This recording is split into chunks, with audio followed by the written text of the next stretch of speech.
Welcome to GESARA for Dummies.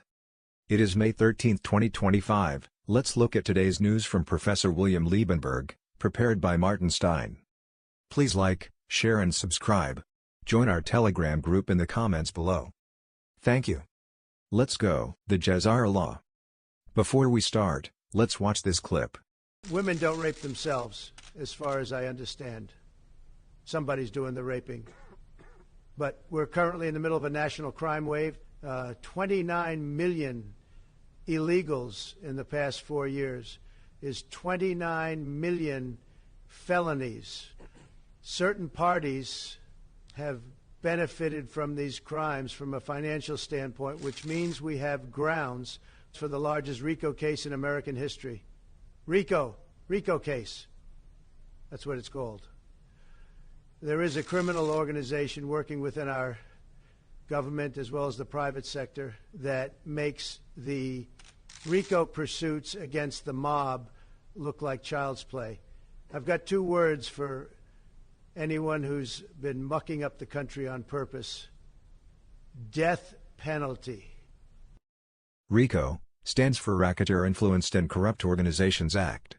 It is a U.S. federal law enacted in 1970 to combat organized crime and racketeering. Breaking, Attorney General Pam Bondi opens RICO investigation into Clinton-Obama Foundation network. RICO, yes RICO. That's what we have told you, and so has our president, Donald Trump. This has to play out because of RICO. This goes to every country involved, such as South Africa. Both foundations have a presence in South Africa, but their specific initiatives, and areas of focus within the country, may vary. They all go down at the same time, so no one gets away. There is no escape, and no deals with any criminals involved. More on South Africa. 49 Afrikaners arrived in the United States, after persecution by the pro-Marxist ANC government. Trump awarded them temporary asylum, in an executive order. Let's watch all the American flags.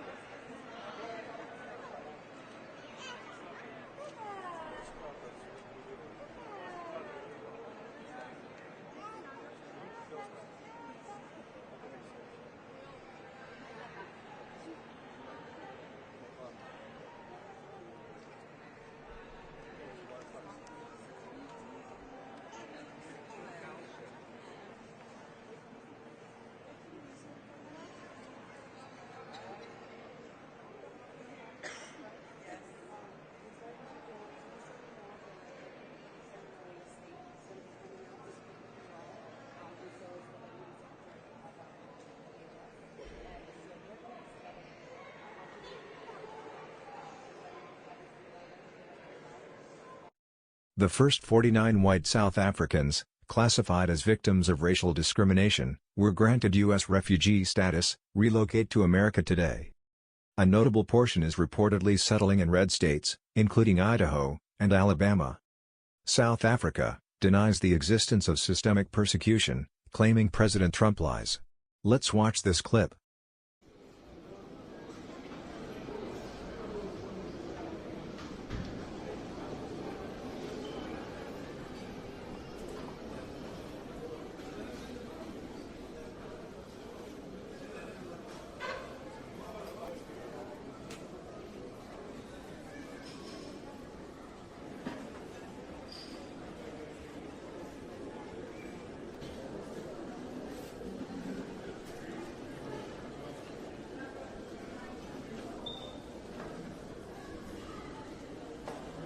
White Afrikaners moving to the U.S. aren't refugees, South Africa's President Ramaphosa. They are not being persecuted. Let's watch this clip.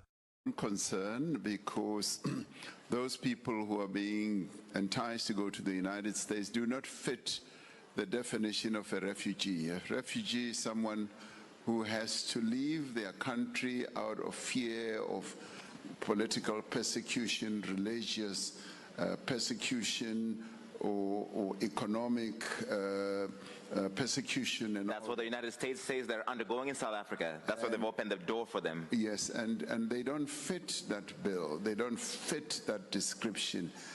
And I had a conversation with President Trump on the phone, and he said, what's happening down there? And I said, President, what you've been told by those people who are opposed to transformation back home in South Africa is not true. And I added to him, I said, we were well taught by Nelson Mandela and other iconic leaders like Oliver Tambo on how to continue to build a united nation out of the diverse groupings that we have in South Africa. We're the only country on the continent where the colonizers came to stay, and we have never driven them out of our country. So they are staying, and they're making great progress. It's a fringe grouping that does not have a lot of support, that is anti-transformation and anti-change, that would actually prefer to see South Africa going back to apartheid type of policies. And I said to him, I would never do that. I learned at the feet of Nelson Mandela, and we intend to proceed with the implementation of our constitutional architecture. And I thought in my conversation with him early in the morning at 4 o'clock South African time, he understood that. And I said, I'd like to come and meet him so that we can discuss this matter further. So those people who have fled are not being persecuted. They are not being hounded. They are not being treated badly. And they are leaving ostensibly because they don't want to embrace the changes that are taking place in our country in accordance with our constitution. So we think that the American government has got the wrong end of the stick here, but we'll continue talking to them. So a face-to-face meeting is coming up. Is Elon Musk invited when you have that face-to-face meeting? Well, I don't know. They will determine. Ramaphosa, presidential clone training. Let's watch this clip.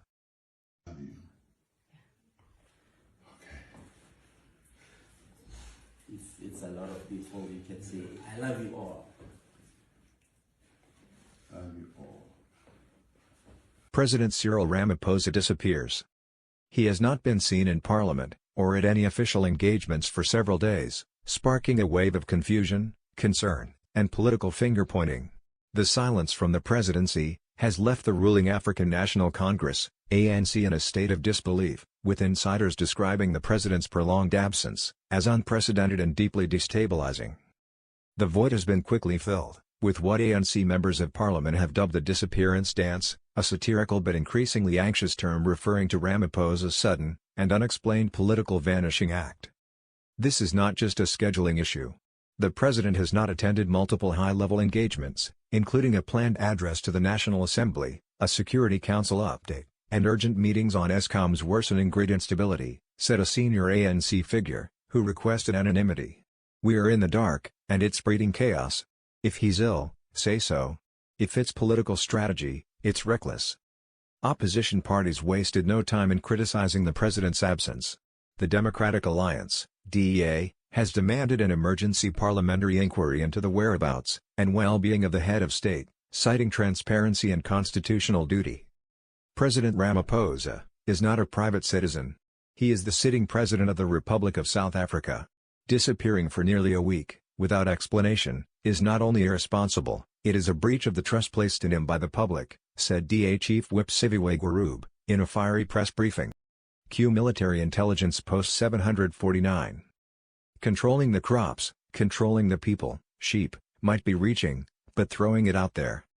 Coincidence? The Matrix movie grew people as a crop, used for energy, and controlled their minds? Sound familiar? Wonder where they derived that idea from. Now comes the conspiracy label. The deeper we go, the more unrealistic it all becomes. The end won't be for everyone. That choice, to know, will be yours. Exposed. Your birth certificate was turned into a financial bond, assigned a committee on uniform securities identification procedures, and traded without your consent. What you can do now, to free you.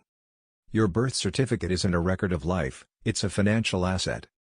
This article exposes how your name was monetized through secretive legal fictions, Committee on Uniform Securities Identification Procedures numbers, and Treasury bonds.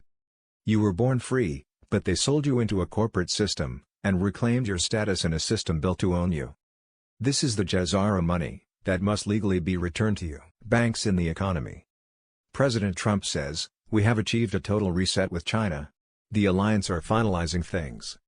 Besant sees the tariff agreement as progress in strategic decoupling, with China. A global checkmate signed in silence. Greer says it was fast. Bullshit. You don't untangle $1.2 trillion in trade imbalances over lunch. They staged it to look casual. The real deal was inked long before they landed. Besant called it a national emergency. Listen to that again. Not a negotiation. Not a dispute. But emergency. They just rewrote the rules under executive war powers, and no one even blinked. China didn't push back, because China's not the opponent. They're in on it. Payment systems. SEC Commissioner Hester Peirce says, tokenization cannot reach its full potential without legal clarity. Let's watch this clip. Tokenization cannot reach its full potential without legal clarity. Issuers and transfer agents continue to be unsure about whether a crypto network can be the master security holder file or a component thereof for purposes of the Exchange Act's transfer agent's rules, and even where state law has expressly provided or contemplated the use of a crypto network in connection with the maintenance of securities ownership records. Further, the Commission's Special Purpose Broker-Dealer Statement, which defines crypto asset security to encompass any security. Commodities. Basel III makes it official, gold is money again. Gold is not just a shiny relic of the past, but a serious, strategic asset for modern investors. After years of pounding the table, it feels pretty good to say that the world's central banks, and now the U.S. banking system, are finally catching up. As of July 1, 2025, gold will officially be classified as a Tier 1, high-quality liquid asset, under the Basel III banking regulations. That means U.S. banks can count physical gold, at 100% of its market value, towards their core capital reserves. No longer will it be marked down by 50%, as a Tier 3 asset, as it was under the old rules.